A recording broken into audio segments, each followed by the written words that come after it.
Tonight, I'm speaking to you not just as a commentator, not just as a political analyst, but as someone watching history unfold in real time. What we are witnessing right now in Iran and across the Middle East is not just another geopolitical flare up. It's a moment that could reshape the balance of power in the region and possibly the world. In this two-part series, I'm going to walk you through what has happened, why it matters, and what it means moving forward. I'll break it down in plain terms, from the leadership shockwaves inside Tehran to the missiles now crossing the borders. This is part one, and part two combined, the full picture as we understand it right now. Tonight I'm speaking to you on the moment that feels larger than politics, larger than headlines, and larger than any single country. What we are witnessing right now involving Iran is not just another geopolitical development. It is a potential turning point in modern history. I want to take you through this in one clear, uninterrupted narrative. No fragments, no rushed updates, just a full comprehensive look at what is unfolded, why it matters, and what it could mean next, from leadership shockwaves inside Tehran to retaliatory strikes and global ripple effects. This is the full picture as we understand it right now. I woke up to a headline that didn't feel real at first. Iran's supreme leader, the central authority of the Islamic Republic for decades, confirmed dead following coordinated U.S. and Israeli airstrikes that single-handedly alone reshaped the geopolitical landscape just overnight. When you target the supreme leader of Iran, you're not just hitting a political office, you're striking the core of the country's religious authority, the military command structure, intelligence, oversight, and foreign policy direction. It is the highest level of power in the Iranian system. This wasn't just tactical, it was strategic, and it was symbolic. It sent a message. The Iran state media quickly declared a national mourning period, but almost simultaneously senior officials vowed retaliation, and not in abstract terms, in direct operational language. And within hours, reports emerged of missiles and drone launches aimed at the U.S. military installations in the region and Israel defense positions. Air defense systems were activated. Now, as regional airspace closures began, emergency diplomatic meetings were convening.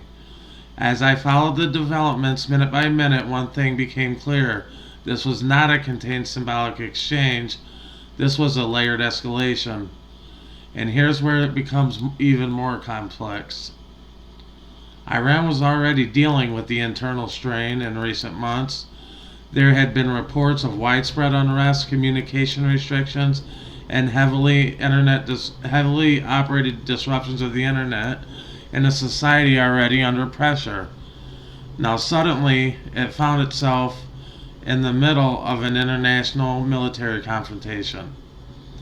When the leader is removed abruptly and power vacuums can emerge, hardliners may push for a more aggressive response to protect the strength of the military commanders, which may feel the pressure to demonstrate the resolve, and succession struggles can intensify behind closed doors. The combination of internal instability and external conflict is volatile. As retaliation unfolded, it began asking a broader question. Is this a limited military exchange designed to send a message, or is this the opening chapter of a wider conflict?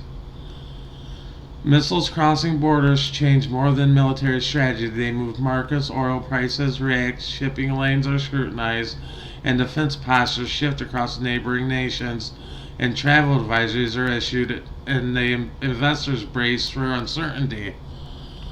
Now, as the Middle East has long been a strategic energy hub, any disruption, real or anticipated, sends ripples across the global economy. And we've already seen the signs of what that sensitivity could mean. But beyond markets and military maneuvers, I think about the human factor. In conflicts like this, it's often civilians who bear the brunt. Economic strain deepens, supply chains also tighten, and the infrastructure becomes vulnerable, and fear spreads faster than the facts. Another danger looms quietly in the background as well. It's not always a planned strike that triggers the escalation. Sometimes it's the unintended hit, the civilian casualty, the intelligence error, the retaliatory outreach. Now, history shows us that wars don't always begin with a clear declaration. They often expand through reaction and counter-reactions. We are at one of those moments now. There are two possible paths forward. The first path is a controlled escalation, limited military action, which will be followed up by back-channel diplomacy and international mediation and strategic de-escalation. However, the second path is prolonged. It's a confrontation, proxy conflicts, cyber attacks, naval tensions in strategic waterways, expanded sanctions, and sustainable regional instability. The difference between those paths will likely be determined not by the speeches, but by designs made quietly in military command rooms and the diplomatic corridors over the next days and weeks. From where I stand, this moment feels historic, not because a global war is inevitable, but because global stability is being tested. The leadership loss, retaliation, regional defense mobilization, markets, tremors, diplomatic the recalibration is unfolding in real time. This world is watching, and the next moves matter more than ever. We need to stay vigilant and stay tuned, and I want to thank you for staying with me through this full breakdown. These are the conversations that require depth, clarity, and steady perspective, not panic and not sensationalism, but thoughtful analysis of events that genuinely shape our world. I appreciate every one of you who values understanding over the noise. If you found this perspective helpful, thank you for watching the Unfiltered Political Lens Podcast.